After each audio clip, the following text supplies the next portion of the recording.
Hey guys, today I'm going to do a video that I probably should have done from the first day. I'm not sure why I haven't done one of these videos yet, but basically this is a video that I call the intro. It's something I do regardless. Whenever I meet a student for the very first time, I introduce myself. I go over every its and bits of the road test and all the little details that other instructors teach that I don't always agree on. And I try to elaborate on why. So, first off, most people don't study when they're home, which you might hear over and over in my other videos. Writing down what you remember will only help you remember.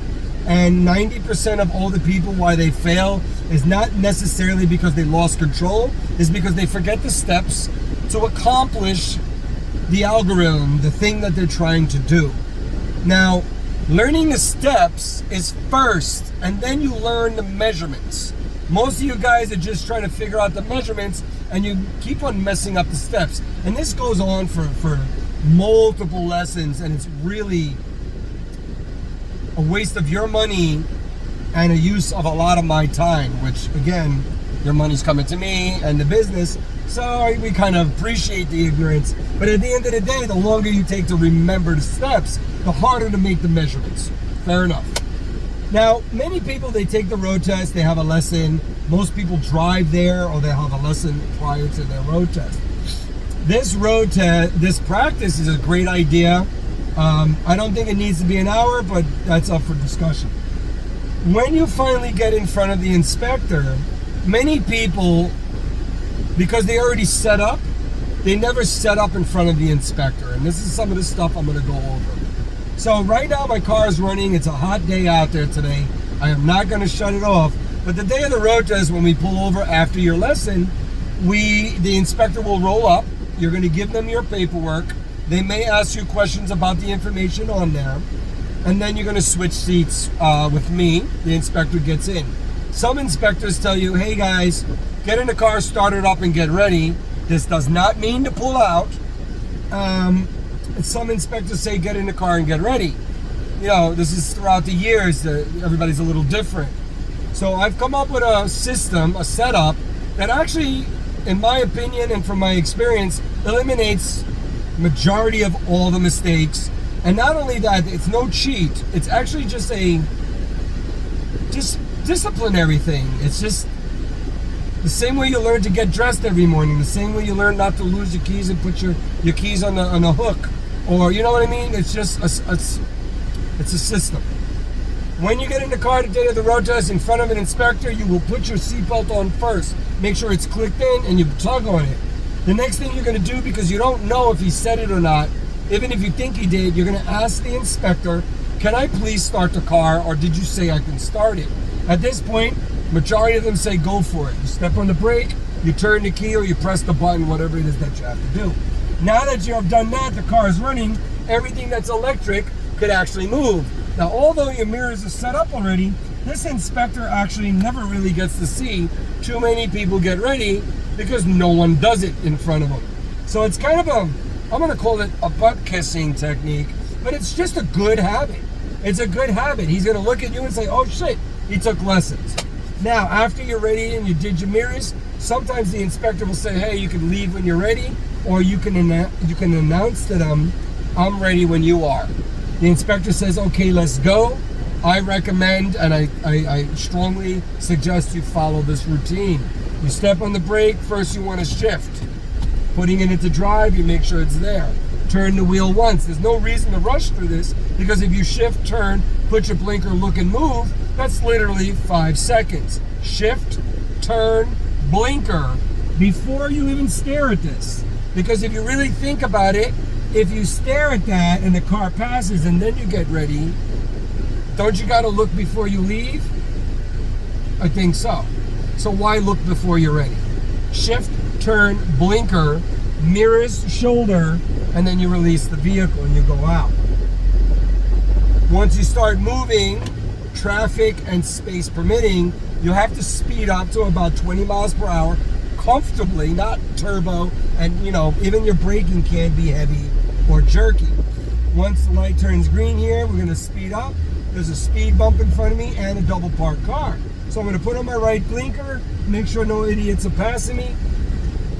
They're not idiots. Looking over my shoulder, making sure bikes are not passing me, and I go around the vehicle. Once you get next to the vehicle, do not cut back over so quickly. Just be smooth about the in and the out. I'm pulling up to another all-way stop. I'm roughly doing 20. I'm slowing down. It's all-way. All-way, you stop and you count to 3.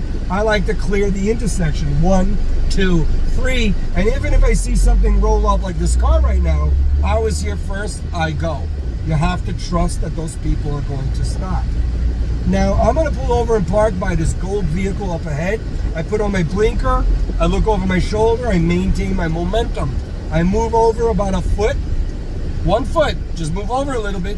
And you pull straight in, nice and calm. Try not to physically look at the vehicle. Try not to look at the bicycle, the door that's open.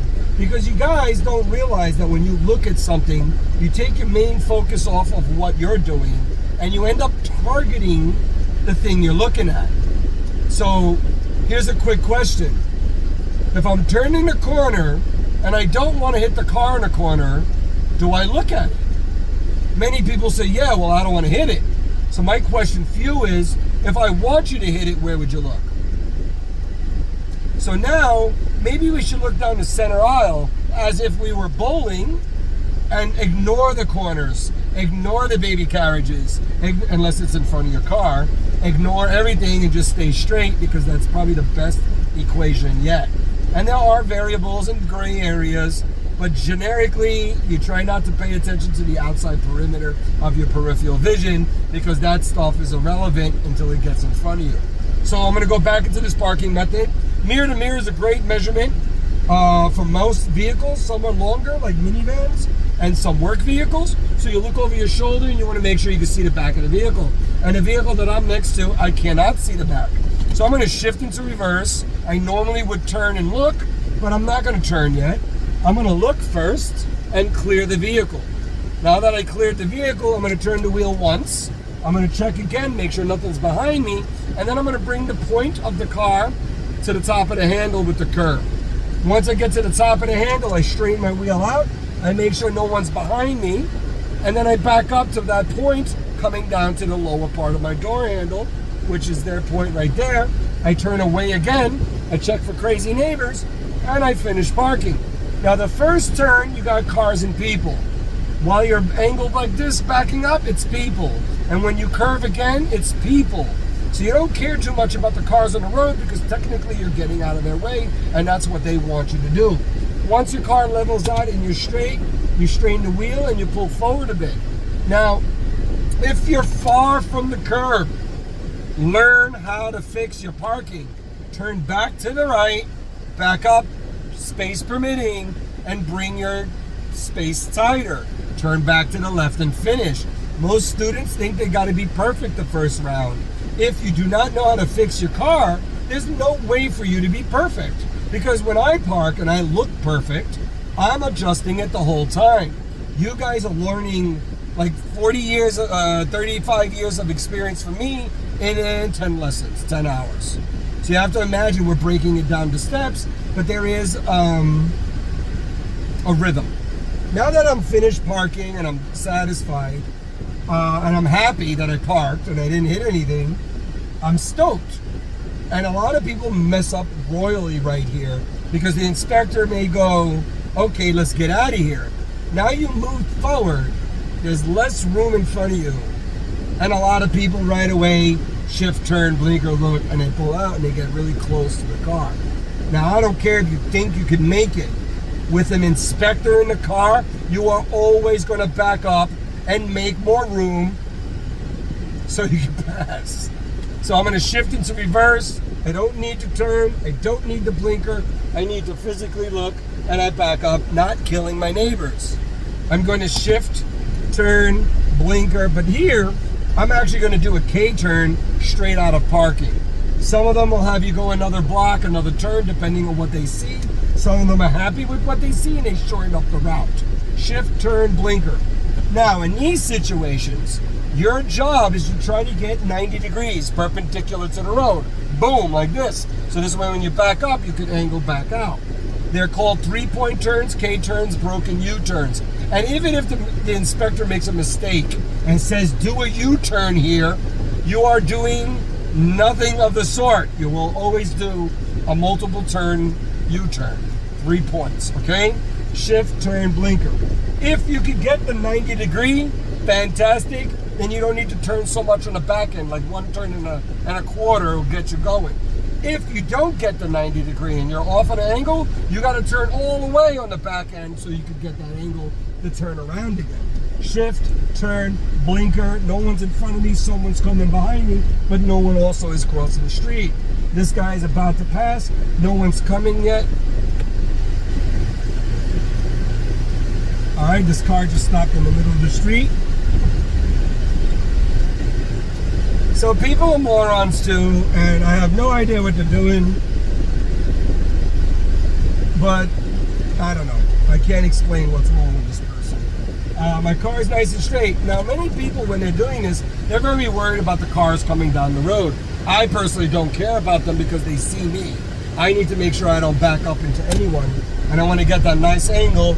And you could look, but if you see a car, you're blocking them 90% of the time.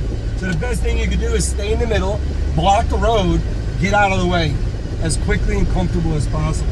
Now at the end of the road test, they're going to have you put on your blinker, pull over, and pull into a space similar to parking. You don't have to get it exactly perfect. You just need to get out of the way, put the 4-way lights on. Most of the time they have you turn off the car, but it's hot, so I don't know, it changes a little. But at least you put the car in park. At this point, they normally give you the paper and they tell you to go online and look up at later tonight when they hand in the scores, whether you passed or failed and the scores that you accumulated.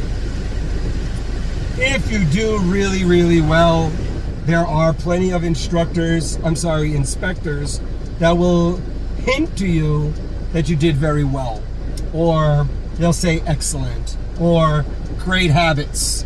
This is I don't want to say it's guaranteed, but it's kind of a dead giveaway that you did really well, because anything else sucks. They step on the brake, grab the wheel, tell you anything, correct you. Now, let me rephrase that. Sometimes they try to assist people to see if you can take directions. And if you're my student, when someone talks to you while you're driving and bugging, you barely hear them. So this is another skill set that doesn't happen a lot. But some of them will tell you, turn the wheel more, bring it in. And if you freak out over that, guess what? You're not ready. So I know you don't want to hear it, but at the end of the day, guys, that road test is so ridiculously easier than the real world of driving. And none of you are afraid of the real world of driving because you think no one's watching you. Well, once you get your license, guys, you're going to be held to the full extent of the law like an adult. And your excuses, I didn't know, I don't remember, I didn't do it, or whatever, doesn't matter. The cops are going to show up. They're going to ask you whose car is what. They're going to ask you which direction you came from. And according to the law that's on that corner is exactly what they based the accident off of. So you can he hit me, blah, blah, blah. But if you weren't supposed to be there, guess what, buddies? That is a problem for you, and your insurance eventually goes up. You could gain points and lose your license. But we'll talk about that in another video. Guys, write down what you think the road test is going to be like as if you were planning your own trip. Get in the car, sit down, ask the inspector to start the car, put on my seatbelt, fix my mirrors, confirm to be ready, shift, turn, blinker, look, move, 20 miles per hour, first intersection, regular stop sign, making a right, stop, move up, turn, stop again, look, whatever you need to remember. Or you can pay a school, whatever their prices are, $40 to $80, some charge more. It's a little crazy out there, folks, but as long as you're rich, we appreciate your business. Good luck on your road test, and I hope you had a pen and paper when you watched this video. Peace.